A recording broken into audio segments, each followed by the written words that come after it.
The spy who smuggled secrets. In a guitar during the Cold War, spies didn't just hide in shadows, they hid in plain sight. Behind microphones, paintings, chessboards, even guitars. The true story of a musician, or so he seemed, who carried more than just chords and rhythm inside his guitar. Lay state secrets, stolen technology, and the hopes of a nation. Hello my friends. Welcome to Secret Agents Exposed. Today we dive into a story so wild, so shocking, so interesting you won't believe it's true. He fooled customs. He fooled border guards. He fooled the KGB until he didn't. This is the incredible story of the spy who smuggled secrets in a guitar, a tale of courage, deception, and one of the most creative spy operations in espionage history. The musician who wasn't.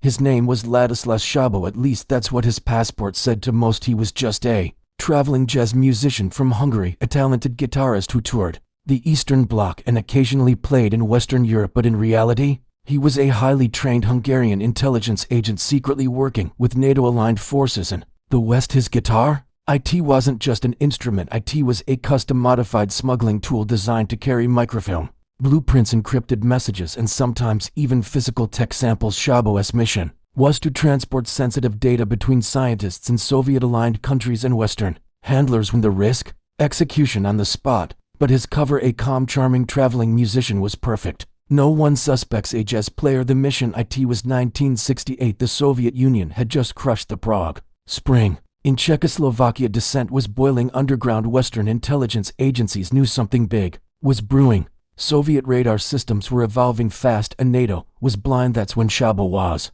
activated. His target, a disgruntled Czech engineer working at a top-secret radar facility near Brno. This man had access to experimental radar jamming blueprints, the kind that could shift the balance of aerial warfare. Szabo was instructed to attend a cultural exchange concert in Prague. There, under the cover of a post-show dinner, the engineer would slip the documents into a hidden compartment inside the guitar. From there, Szabo would take a train through Hungary, Austria, and into West Germany, delivering the secrets to a Western contact in Munich. But the KGB was watching the guitar.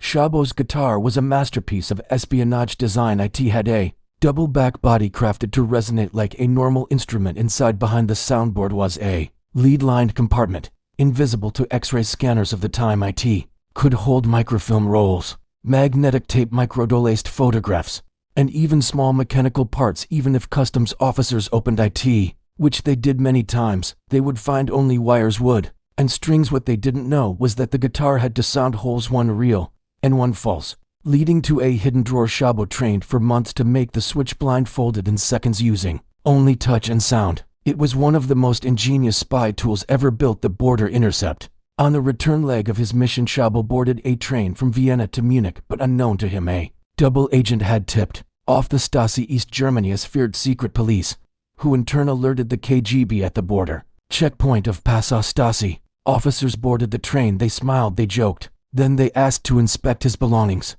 including the guitar. Szabo stayed calm. They examined the case, the neck, the strings, even played a few notes. Nothing seemed off, but just as they were about to leave, a suspicious officer tapped the guitar's back panel and heard an unnatural thud. Szabo's heart nearly stopped. They asked him to step off the train. The interrogation. Szabo was taken to a Stasi detention facility. For 36 hours he was interrogated by a rotating team of officers. They accused him of smuggling drugs, pornography, even weapons, but they never mentioned espionage, a clue that they hadn't yet opened the compartment. Szabo stuck to his cover. He was a touring musician. The guitar was his life. After 2 days, a higher-up arrived and gave the order to release him. They gave back his guitar. Why?